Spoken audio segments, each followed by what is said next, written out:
देते हैं। हम अपने जीवन का पहले ज्योतिष देखें कि मेरे द्वारा कहा हुआ वचन अगर असत्य होगा तो सरस्वती पहले मुझसे रुष्ट हो। कहीं न कहीं मेरी साधना अधूरी है। बिना शोध के कोई भी भविष्यवाणी किसी विषय में करना वो अनुचित है। नासा के जो वैज्ञानिक हैं 98 में जब अटल जी की सरकार दोबारा बनी तो हमारे यहाँ से कुछ ज्योतिष के विशेष जानकार और एजुकेशन से संबंधित लोगों का एक ग्रुप बनाया गया। उस दिन से लेकर आज तक लगभग 24 वर्ष हो गए। उस समय जो बच्चे पैदा हुए थे उनका लगन, उनका जन्म स्थान, उनका समय सारा लिखा गया दुनिया के विभिन्न भागों में। और आज उस पर शोध हो रहा है नासा के वैज्ञानिकों का। उसमें ज्योतिष भी एक विभाग है। 2-4 ऐसे हमारे ज्योतिषी हैं जो वहाँ हैं और उन्होंने उस पर अध्ययन करके ये प्रमाणित किया है कि ये भारत की ऐसी विद्या है जो पूर्णतः 100% अक्षर सत्य है। आज जो लड़के 20 साल, 22 साल, 24 साल के हो गए हैं उनका पूरा जीवन शैली 41 लोगों की टीम बनाई गई है जिनके पूरे जीवन का प्रभाव ज्योतिष के आधार पर दिलाया जा रहा है। कैसे उनको भोजन करना है, कब उनको सोना है, कब उनको विद्याध्ययन करना है, किस नक्षत्र में उनको पौधों के संपर्क में जाना है, किस घड़ी में उनको शयन करना है, कौन से स्वर के आधार पर उनको निद्रा का परित्याग करना है और किस स्वर ज्योतिष के आधार पर उनको भोजन करना है। सारी चीजों का एक सम्मिश्रण करके उनके जीवन पे एक शोध चल रहा है। इसलिए आप लोगों को निराश होने की कोई आवश्यकता नहीं है। तो एक ही चीज की कमी मुझे खलती है कभी कभी, हम लोगों में एक यूनिटी नहीं है। यूनिटी होना बहुत जरूरी है। राष्ट्रीय स्तर के अनेकों संगठन है ज्योतिषियों के, लेकिन मैं ये श्यामलाल जी से और जो भी लोग यहाँ मंच पर बैठे हैं उन सब लोगों से आग्रह करूंगा कुछ समय अपनी दैनिक दिनचर्या और जीविका उपार्जन का परित्याग करके इस ज्योतिष की महान विद्या को अपने पूर्वजों की जो संस्कृति है जो हमें प्राप्त हुई है उसको संरक्षित करने के लिए कुछ विशेष दिन, कुछ समय ऐसा निकालें, उस पर ही हम शोध करें, उस पर ही मंथन करें कि आगे चल के इसको जिस पूंजी को दूसरों को सौंपने की चेष्टा करें वो पूंजी को ग्रहण करने वाले ऐसे सुयोग्य पात्र हों कि हमसे भी ज्यादा उसका प्रचार करें। तो ऐसे शिष्यों को आप तैयार करें। वशिष्ठ जी ने जैसे कहा स्वाध्याय किसी एक ग्रह के ऊपर हम अध्ययन करते हैं, सूर्य से लेकर चंद्रमा, शनि, केतु, राहु, सारे ग्रह हमारे शरीर में। मंगल मतलब पलक, चंद्रमा मतलब हाथ, सूर्य मतलब तेज हड्डी, शुक्र मतलब धातु, शनि मतलब चमड़ा। ये जो बाहर का आवरण है शरीर का मां के वजह से बनता है। शनि किसी व्यक्ति का चर्म रोग है, समझ लो उसका शनि खराब है। जन्म कुंडली देख लो आप। 8% है। मेरे पास एम्स के 2-4 डॉक्टर मेरे संपर्क में हैं। कई ऐसे लोगों की कुंडली कई बार फोन से संपर्क करते हैं, इस व्यक्ति का ऑपरेशन करना, चंद्रमा की स्थिति में हो कब करना है। जब उसका चंद्रमा अच्छी स्थिति में हो तो ऑपरेशन करो, सक्सेस होगा। और चंद्रमा अगर वीक है तो संभावना है 90% डेथ की। तो ये सारे ग्रह हमारे शरीर के अंदर ही है।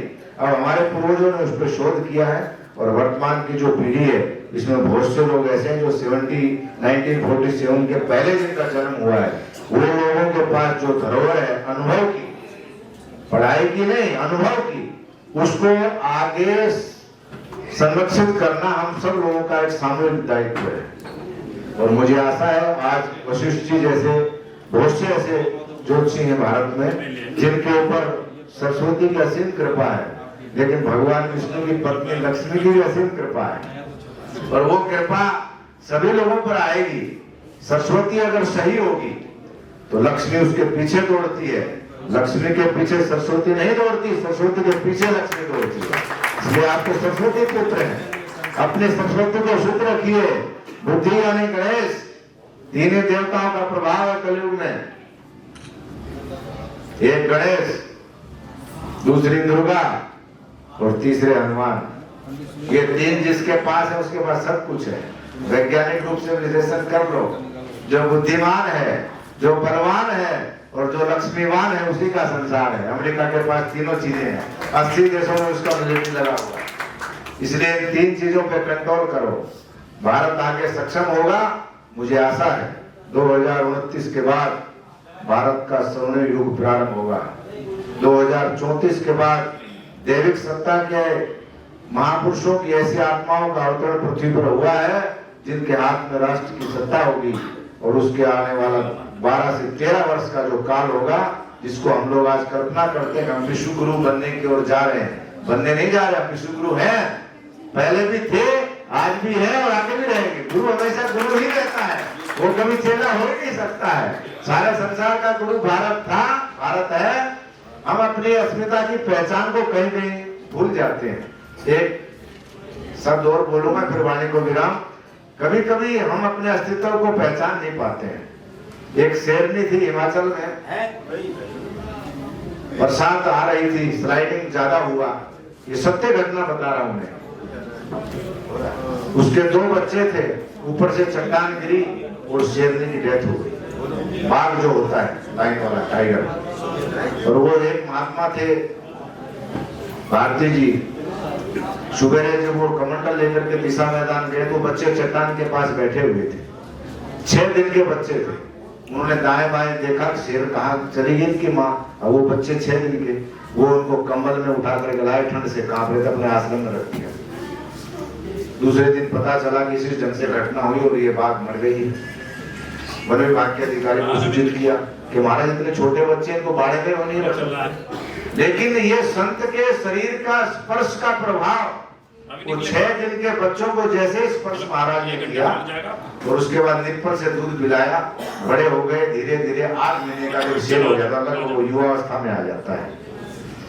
और वो शाकाहारी भोजन, विश्वम्बर भारती जी महाराज थे, अभी तो डेथ हो गई उनकी, वो भी ज्योतिष के अच्छे ज्ञाता थे। उन्होंने अपने ढंग से उसका शोध किया। मेरा उनसे 2 बार सत्संग हुआ, मैंने पूछा 1.5 साल तक इन शेरों को आपने पाल के रखा, क्या क्या गतिविधि इनके जीवन में आपने अनुभव किया? उसने कहा जिस घड़ी किस नक्षत्र में इनकी माता की डेथ हुई है, वहीं से ये लग रहा था कि इनके ऊपर माता का आंचल यानी उसका सुख नष्ट होने वाला है। मैंने तत्क्षण उस लगन क्या, उसी दिन जो समय था उसी आधार की मैंने लगन कुंडली बनाई और इन जानवरों का भविष्य मैंने देखा। और आने वाले भविष्य में ये जो संकेत था स्पर्श का, सत्संग का, संगति का, एक हिंसक प्राणी होते हुए एक मनुष्य के संपर्क में आने के बाद देवताओं की स्मृति में जैसे घंटियां मंदिर की बजती, दोनों मंदिर के सामने बैठ जाते थे। उनको भी पता चलता था ध्वनि यानी तरंगे, सामवेद जिसको हम कहते हैं, संगीत। तो जब ऐसे विपरीत परिस्थिति के जीवों को ज्योतिष चेंज कर सकता है तो हम लोग तो मानव है। शेर का एक बच्चा भेड़ों के बीच में रहता था, बड़ा हो गया, भेड़ों के साथ ही चलने जाता।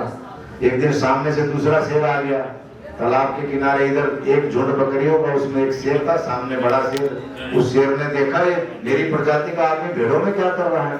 जैसे वो दौड़ा, सारी भेड़ें भगी, वो भी भगा। उसने आगे जाके उसको घेरा, उसको पकड़ के ले गया। उसने कहा मेरे जैसा शरीर है, मेरे जैसा मुख है, तुम इन भेड़ों में क्या कर रहे हो? वो बचपन से उनके साथ ही रहा था, उसको पता ही नहीं था। पानी के किनारे ले गया, उसने कहा अपना मुख देखो, इसमें तुम शेर हो, तुम अपने अस्तित्व को भूल गए हो। जैसे उसने अपने अस्तित्व को देखा, उसे अपना अस्तित्व याद आया। तो हमारे ज्योतिषों में भी कुछ लोग भेड़ों में रहकर के अपने सिंह वाले अस्तित्व को भूल गए हैं। उस अस्तित्व को पहचानने की आवश्यकता है। आप अपने को पहचानो। आपके अंदर शक्ति का कोई, जिसका जन्म ही ब्राह्मण के घर में हो गया है, जन्म से ही वो ब्रह्मा जी की संतान है। ब्रह्म सत्यम जगत मिथ्या। जब आप स्वयं ही साक्षात ब्रह्म का अंश है, आप जो भी शब्द वाणी से बोलोगे। मैंने ऐसे ज्योतिषों को भी देखा है जिनको अक्षर ज्ञान बिल्कुल नहीं था, खाली थोड़ा बहुत हस्तरेखा और अपनी बुद्धि विवेक से गणानांत्वा के 4 मंत्र बोल करके अच्छे अच्छे लोग कुंडली बनाते थे, क्योंकि उनके अंदर श्रद्धा थी, सत्यता थी, साधना थी। ये 3 शब्द हमारे जीवन में रहेंगे तो मुझे ये आशा है ज्योतिष का भविष्य उज्जवल होगा। और राजकीय स्तर पर, राष्ट्रीय स्तर पर हम सब लोगों में कई लोगों के संबंध बहुत से अधिकारी राजनेताओं से हैं। मेरे को आगे थोड़ा सा इसमें पीड़ा हुआ, हम इसका प्रयास करेंगे कि दिल्ली में अंतर्राष्ट्रीय ज्योतिष का एक शोध संस्थान भारत सरकार के द्वारा खोला जाना चाहिए। इसका प्रयास मैं अमित भाई से मिलूंगा अभी 12-15 तारीख के बाद। तो उस सरकार को 2 भाई चला रहे, एक मोटा भाई, एक छोटा भाई। दोनों में से किसी एक भाई के पास आपको जाना पड़ेगा। तो उसका प्रयास मैं जरूर करूंगा। और शिवपाल जी ने ये जो प्रयास किया है, दिन भर हम लोगों की जन्म कुंडली देखते हैं, अपनी कुंडली देखने के लिए सम्मेलन हम लोगों ने बुलाया, अपनी अपनी कुंडली हम देखें और किसकी कुंडली कहाँ उलझी हुई है, किसका ग्रह कहाँ फंसा है, कैसे उसको निकालना है, क्या उपचार करना है, इन सारी विद्याओं को हम समाज में बांटें, सत्यता का प्रचार प्रसार करें। पुनः एक बार पूरी आयोजक समिति को और जिस होटल में आयोजन हो रहा है इसके मालिक को भी बहुत बहुत शुभकामनाएं हैं, क्योंकि होटलों में ऐसी घटनाएं कम होती हैं, दूसरे काम ज्यादा होते हैं। होटल शब्द अपने आप में बदनाम है, यह काम तो कहीं आश्रम में, धर्मशाला में, विद्यालय में होते हैं। तो उस परिवार के लिए भी मेरी तरफ से बहुत बहुत शुभकामना। शिवपाल जी को, सभी आदरणीय जो ज्योतिषाचार्य भारत के विभिन्न भागों से आए हैं, उनके लिए भगवान शिव से बड़ी प्रार्थना, वो स्वस्थ रहें, दीर्घजीवी रहें और समाज